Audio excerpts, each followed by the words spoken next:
Hi hello ನಮಸ್ಕಾರ, ಇದು ಪ್ರಕಾಶ್ ಕರುನಾಡು. Welcome to ನಮ್ಮ YouTube channel biology with Prakash. So ಇವತ್ತಿನವರೆಗೂ ನಾವು ಸೆಕ್ಷುವಲ್ ರೀಪ್ರೊಡಕ್ಷನ್ ಬಗ್ಗೆ ಓದಿದ್ವಿ. ಇನ್ನು ಮುಂದೆ ನಾವು ಸೆಕ್ಷುವಲ್ ರೀಪ್ರೊಡಕ್ಷನ್ ಬಗ್ಗೆ ಸ್ವಲ್ಪ ಬ್ರೀಫಾಗಿ ತಿಳ್ಕೊಳ್ಳೋಕ್ಕೆ ಟ್ರೈ ಮಾಡೋಣ. ಸೊ ನಮಗೆ ಗೊತ್ತು, sexual reproduction involves the formation and fusion of gametes. Sexual reproduction involves the formation and fusion of gametes to form the diploid zygote. So here we can also see the meiosis and syngamy. So where meiosis is a reductional division which take place during the gamete formation. Syngamy means the fusion of two gametes.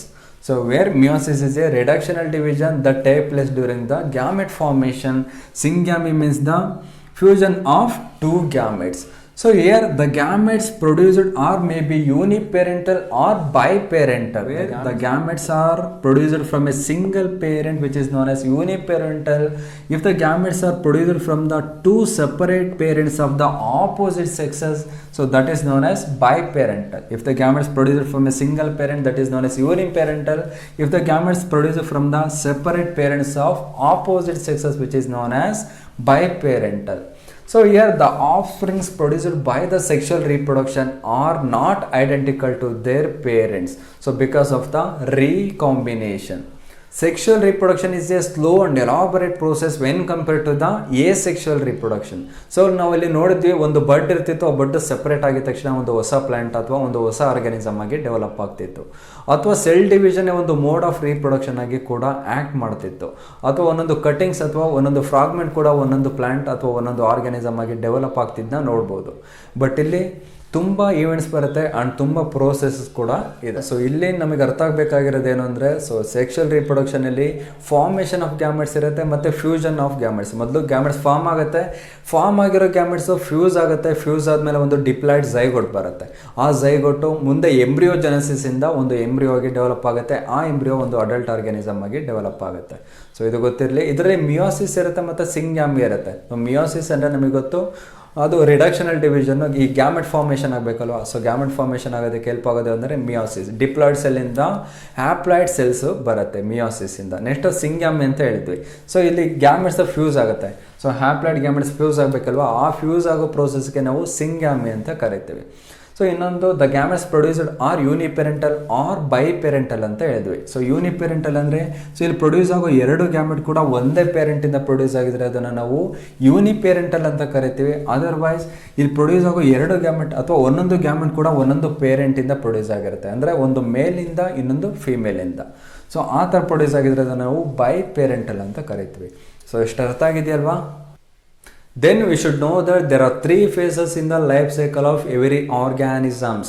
The juvenile phase, the reproductive phase and the senescence phase are the three phases of life cycle. So coming to the juvenile phase, it is referred as the pre-reproductive phase because this happens before the reproduction of an organism. So hence it is known as pre-reproductive phase. In this phase we can see the rapid growth of an organism. So here we can see the rapid growth of an organism. So next, it attains maturity to perform the sexual reproduction. It attains maturity to perform the sexual reproduction. So in case of plants, it is referred as vegetative phase. So ಅರ್ಥ ಆಗಿದೆಯಲ್ವಾ ಏನೇನಿರುತ್ತೆ ಅಂತ? So coming to the juvenile phase, ಇಲ್ಲಿ so it is known as pre reproductive phase. ಏನಕ್ಕೆ ಅಂದರೆ ರೀಪ್ರೊಡಕ್ಷನ್ಗಿಂತ ಮುಂಚೆ ಆಗುತ್ತಲ್ಲ, so ಅದಕ್ಕೋಸ್ಕರ ಇದನ್ನು ಪ್ರೀ ರೀಪ್ರೊಡಕ್ಟಿವ್ ಫೇಸ್ ಅಂತ ಕರಿತೀವಿ. ಸೊ ಇಲ್ಲಿ ಗ್ರೋತು ರ್ಯಾಪಿಡಾಗಿ ಆಗುತ್ತೆ. ಸೊ ಗ್ರೋತ್ ಬೇಗ ಆಗುತ್ತೆ. ನೆಕ್ಸ್ಟ್, ಸೊ ಇಲ್ಲಿ ಮೆಚುರಿಟಿ ಬರುತ್ತೆ. ಸೆಕ್ಷುವಲ್ ರೀಪ್ರೊಡಕ್ಷನ್ ಆಗುವಂತಹ ಮೆಚುರಿಟಿ ಅಥವಾ ಎಬಿಲಿಟಿ ಬಂದಿರುತ್ತೆ. ಸೊ ಅರ್ಥ ಆಗಿದೆಯಲ್ವಾ? Let us move on to the another phase of the life cycle, that is the reproductive phase. Here the organism starts producing the reproductive structures. For example, the flowering plants produce the flowers at this phase. We know that flower is the reproductive part of the plant body.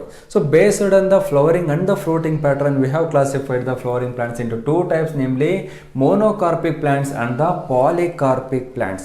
So what are monocarpic plants?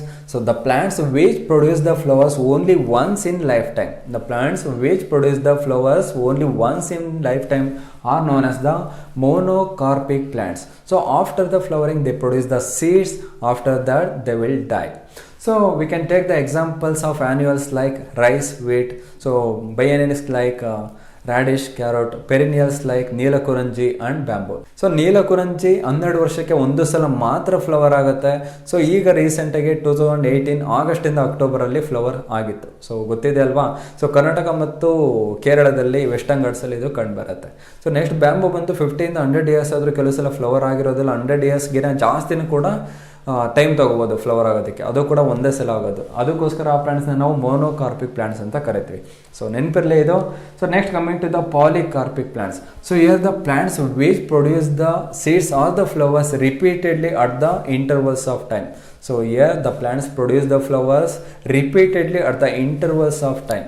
So for example, we can take the examples of banyan tree, so peepal tree, mango, orange, grapes and etc. So this is about the reproductive phase. So ಅರ್ಥ ಆಗಿದೆಯಲ್ವಾ. So reproductive face ಅಂದರೆ ಯಾವ ಫೇಸಲ್ಲಿ reproductive structures develop ಆಗುತ್ತೆ ಅದನ್ನು ನಾವು reproductive face ಅಂತ ಕರಿತೀವಿ. So reproductive ಫೇಸಲ್ಲಿ ನಾವು ಫ್ಲವರಿಂಗ್ ಪ್ಲಾಂಟ್ಸ್ ತೊಗೊಂಡ್ವಿ. ಫ್ಲವರಿಂಗ್ ಪ್ಲಾಂಟ್ಸು ಫ್ಲವರ್ ಆಗುತ್ತೆ. ಸೊ ಗೊತ್ತಿದೆ ಅಲ್ವಾ. ಸೊ ಬೇಸ್ಡ್ ಆನ್ ಫ್ರೂಟಿಂಗ್ ಮತ್ತು ಫ್ಲವರಿಂಗ್ ಪ್ಯಾಟ್ರನ್ ಮೇಲೆ ನಾವು 2 ಟೈಪ್ಸ್ ಆಗಿ ಕ್ಲಾಸಿಫೈ ಮಾಡಿದ್ವಿ. ಒಂದು ಮೋನೋಕಾರ್ಪಿಕ್, ಇನ್ನೊಂದು ಪಾಲಿಕಾರ್ಪಿಕ್ ಪ್ಲಾಂಟ್ಸ್ ಅಂತ. ಸೊ ಮೋನೋಕಾರ್ಪಿಕ್ ಅಂದರೆ ಲೈಫಲ್ಲಿ ಒಂದೇ ಸಲ ಮಾತ್ರ ಫ್ಲವರ್ ಅಥವಾ ಸೀಡ್ ಪ್ರೊಡ್ಯೂಸ್ ಆಗುತ್ತೆ. ಆ ಪ್ಲಾಂಟ್ಸ್ಗೆ ನಾವು ಮೋನೋಕಾರ್ಪಿಕ್ ಪ್ಲಾಂಟ್ಸ್ ಅಂತ ಕರಿತೀವಿ. ಸೊ ನೆಕ್ಸ್ಟ್ ಪಾಲಿಕಾರ್ಪಿಕ್ ಬಂದರೆ ಲೈಫಲ್ಲಿ ಮತ್ತೆ ಫ್ಲವರಿಂಗ್ ಅಥವಾ ಫ್ರೂಟಿಂಗ್ ಆಗ್ತಾನೆ ಇರುತ್ತೆ, ಅಂದರೆ ಸೀಸನಲ್ಲಿ. ಸೊ ಟೈಮ್ ಬಿಟ್ಟು ಟೈಮ್ ಅದು ಆಗ್ತಾ ಇರುತ್ತೆ. ಅದಕ್ಕೆ ನಾವು ಅದನ್ನು ಪಾಲಿಕಾರ್ಪಿಕ್ ಪ್ಲಾಂಟ್ಸ್ ಅಂತ ಕರಿತೀವಿ. So let us move on to the another phase of the life cycle, that is the senescent phase. So here the senescent phase is also referred as the post reproductive phase because it comes after the reproduction of an organism. It comes after the reproduction, hence it is known as post reproductive phase. So here the organism gets older and loses its ability to reproduce. Here the organism gets older and loses its ability to reproduce. The organism faces the structural and functional fall by the accumulation of the waste metabolites in the body, which can ultimately lead to the death. So here the organism faces the structural and functional loss by the accumulation of waste materials in the body. So ultimately lead to the death of that organism. So this is about the senescent phase. So senescent phase is also referred as post reproductive phase. So ಯಾಕೆ ಕರಿತೀವಿ ಅಂದರೆ reproduction ಆದ್ಮೇಲೆ ಬರುತ್ತಲ್ಲ, so ಅದಕ್ಕೋಸ್ಕರ ಇದನ್ನು post reproductive face ಅಂತ ಕರಿತೀವಿ. So ಸೆನೆಸೆನ್ಸ್ ಅಂದರೆ ಏಜಿಂಗ್ ಅಂತ. ಏಜಿಂಗ್ ಅಂದರೆ ವಯಸ್ಸಾಗೋದು, ಗೆಟ್ ಓಲ್ಡರ್ ಅಂತ. ಸೊ ಮುಂದೆ ಇದು ಸೊ ಆರ್ಗ್ಯಾನಿಸಮ್ಗೆ ವಯಸ್ಸಾಗಿರೋದ್ರಿಂದ ಇದು ರೀಪ್ರೊಡ್ಯೂಸ್ ಮಾಡೋ ಎಬಿಲಿಟಿನ ಕಳ್ಕೊಂಡಿರುತ್ತೆ. ಸೊ ಬಾಡಿಯಲ್ಲಿ ವೇಸ್ಟ್ ಮೆಟೀರಿಯಲ್ಸ್ ಡೆಪಾಸಿಟ್ ಆಗುತ್ತೆ. ಸೊ ಅದಕ್ಕೋಸ್ಕರ ಇದು ಅಲ್ಟಿಮೇಟ್ಲಿ ಸತ್ತೋಗುತ್ತೆ ಕೊನೆಗೆ. So this is about the senescent phase. So ಈ 3 ಫೇಸಸ್ ಇದೆಯಲ್ಲ, ಇದಕ್ಕೆಲ್ಲ ಕಾರಣ ಯಾರು, ಆರ್ ರೆಸ್ಪಾನ್ಸಿಬಲ್ ಯಾವುದು ಅಂತ ನಾವು ನೋಡಿದ್ರೆ ಇಲ್ಲಿ hormones are the responsible for the 3 phases. So here the hormones interacting with the environment is responsible for the transition of these 3 phases. So these 3 phases are between the birth and death of an every organism. So this is about the 3 phases of life cycle. So ಅರ್ಥ ಆಗಿದೆ ಅಲ್ವ ಇವತ್ತಿನ ಕ್ಲಾಸಿನ ಬಗ್ಗೆ. So ಇವತ್ತು ಏನು ಓದಿದ್ವಿ ಅಂದರೆ sexual reproduction ಬಗ್ಗೆ ಸ್ವಲ್ಪ ಮಾತ್ರ ಓದಿದ್ವಿ, ಇನ್ನೂ ಓದಬೇಕಾಗಿರೋದು ತುಂಬ ಇದೆ. ಸೊ ಇವತ್ತು ಸೆಕ್ಷುವಲ್ ರೀಪ್ರೊಡಕ್ಷನ್ ಹೇಗಾಗುತ್ತೆ ಅಂತ ಗೊತ್ತಾಗಿದೆ ಅಲ್ವಾ. ಸೊ ಗ್ಯಾಮೆಟ್ಸ್ ಫಾರ್ಮ್ ಆಗುತ್ತೆ, ಗ್ಯಾಮೆಟ್ಸ್ ಫ್ಯೂಸ್ ಆಗುತ್ತೆ, ಫ್ಯೂಸ್ ಆದಮೇಲೆ ಒಂದು ಝೈಗೋಟ್ ಬರುತ್ತೆ, ಆ ಝೈಗೋಟು ಎಂಬ್ರಿಯೋ ಆಗಿ ಡೆವಲಪ್ ಆಗುತ್ತೆ, ಆ ಎಂಬ್ರಿಯೋ ಲೇಟರ್ ಒಂದು ಅಡಲ್ಟ್ ಆರ್ಗನಿಸಮ್ ಆಗಿ ಡೆವಲಪ್ ಆಗುತ್ತೆ. ಸೊ ಎಷ್ಟೋ ಗೊತ್ತಿದೆ ಅಲ್ವಾ. ಸೊ ಈಗ ಗ್ಯಾಮೆಟ್ ಫಾರ್ಮ್ ಆಗಬೇಕಂದ್ರೆ ಅಲ್ಲಿ ಮಿಯೋಸಿಸ್ ಆಗಬೇಕು. ಸೊ ಯಾವುದೇ ಒಂದು ಡಿಪ್ಲಾಯ್ಡ್ ಸೆಲ್ ಆಪ್ಲಾಯ್ಡ್ ಸೆಲ್ ಆಗಬೇಕು ಅಂದರೆ ಅಲ್ಲಿ ಮಿಯೋಸಿಸ್ ಆಗಲೇಬೇಕು. ಸೊ ಅಲ್ಲಿ ಮಿಯೋಸಿಸ್ ಆಗುತ್ತೆ. ನೆಕ್ಸ್ಟ್ ಅಲ್ಲೊಂದು ಸಿಂಗಾಮಿ ಅಂತ ಒಂದು ಹೇಳಿದೆ. ಸೊ ಸಿಂಗಾಮಿ ಅಂದರೆ 2 ಗ್ಯಾಮೆಟ್ ಫ್ಯೂಸ್ ಆಗೋ ಪ್ರೋಸೆಸ್ಗೆ ನಾವು ಸಿಂಗಾಮಿ ಅಂತ ಕರಿತೀವಿ. ಸೊ ಗ್ಯಾಮೆಟ್ಸ್ ಬರೀ ಒಂದೇ ಒಂದು ಪೇರೆಂಟಿಂದ ಮಾತ್ರ ಆದರೆ ಅದನ್ನು ನಾವೇನಂತ ಕರಿತೀವಿ ಅಂದರೆ ಯೂನಿಪೇರೆಂಟಲ್ ಅಂತ ಕರಿತೀವಿ. ಸೊ 2 ಪೇರೆಂಟ್ಸಿಂದ 2 ಸಪ್ರೇಟ್ ಗ್ಯಾಮೆಟ್ಸ್ ಫಾರ್ಮ್ ಆದರೆ ಅದನ್ನು ನಾವೇನಂತ ಕರಿತೀವಿ ಅಂದರೆ ಬೈಪೇರೆಂಟಲ್ ಅಂತ ಕರಿತೀವಿ. ಸೊ ಇದು ಗೊತ್ತಿದ್ದಲ್ವಾ, ಇದು ಸ್ಲೋ ಮತ್ತು ಎಲಾಬರೇಟ್ ಪ್ರೋಸೆಸ್ ಅಂತ ಹೇಳಿದೆ. So compared to the sexual reproduction.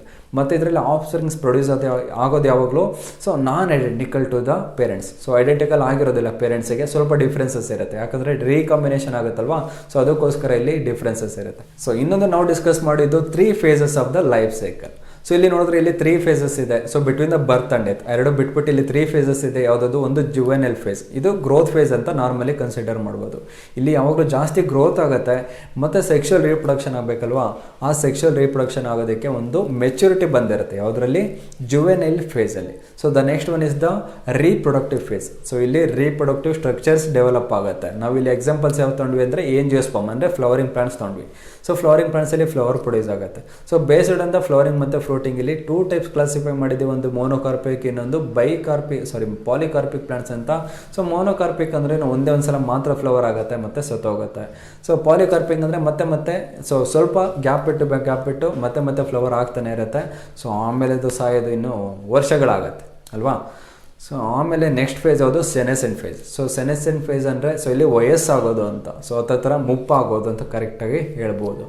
So ಇಲ್ಲಿ ವಯಸ್ಸಾಗಿರುತ್ತೆ, ವೇಸ್ಟ್ ಮೆಟೀರಿಯಲ್ಸ್ ಎಲ್ಲ ಬಾಡಿಲಿ ಅಕ್ಯುಮಿನೇಟ್ ಆಗುತ್ತೆ. ಸೊ ಲೇಟರ್ ಇದು ಸತ್ತೋಗುತ್ತೆ. ಇಲ್ಲಿ ಯಾವುದೇ ರೀಪ್ರೊಡ್ಯೂಸ್ ಆಗೋದಿಲ್ಲ. ಇದನ್ನು ನಾವು ಪೋಸ್ಟ್ ರೀಪ್ರೊಡಕ್ಟಿವ್ ಫೇಸ್ ಅಂತ ಕರಿತೀವಿ. ಸೊ ಇಲ್ಲಿ ಇದಕ್ಕೆಲ್ಲದಕ್ಕೂ ಕಾರಣ ಯಾವುದು ಅಂದರೆ hormones. So hormonal changes. So ಪಾಠ ಏನಾದರೂ ಅರ್ಥ ಆಗಿದ್ರೆ ಏನು ಮಾಡ್ತೀರಾ, ಕಾಮೆಂಟ್ ಮಾಡಿ. ಪಾಠ ಅರ್ಥ ಆಗಲಿಲ್ಲ ಅಂದರೆ ಸೊ ಅವಾಗಲೂ ಕೂಡ ಕಮೆಂಟ್ ಮಾಡಿ. ಆಗೋದಾದರೆ ಲಾಸ್ಟ್ವರೆಗೂ ನೋಡಿಬಿಡಿ. ಆಗಲಿಲ್ಲ ಅಂದರೆ ಅಟ್ಲೀಸ್ಟ್ ಲೈಕ್ ಮಾಡಿ. ಮತ್ತು ಸಬ್ಸ್ಕ್ರೈಬ್ ಆಗೋದು ಮರಿಬೇಡಿ. ಸಬ್ಸ್ಕ್ರೈಬ್ ಆಗ್ಬಿಟ್ಟು ಪಕ್ಕದಲ್ಲಿ ಒಂದು ಬೆಲ್ ಬಟನ್ ಇದೆ ನೋಡಿ, ಅಂದರೆ ಗಂಟೆ ಬಾರಿಸೋದು. ಆ ಗಂಟೆಯನ್ನು ಬಾರಿಸ್ಬಿಡಿ. ನಾನು ಯಾವಾಗಲೇ ವಿಡಿಯೋ ಅಪ್ಲೋಡ್ ಮಾಡಿದ್ರು ನಿಮಗೊಂದು ನೋಟಿಫಿಕೇಷನ್ ಬರುತ್ತೆ. ಸೊ ನೋಟಿಫಿಕೇಷನ್ ಬಂದ ತಕ್ಷಣ ನೋಡಬೇಡಿ. ಸೊ ಒಳ್ಳೆಯದಾಗಲಿ. ನಮಸ್ಕಾರ. ಇದು ಪ್ರಕಾಶ್ ಕರುನಾಡು.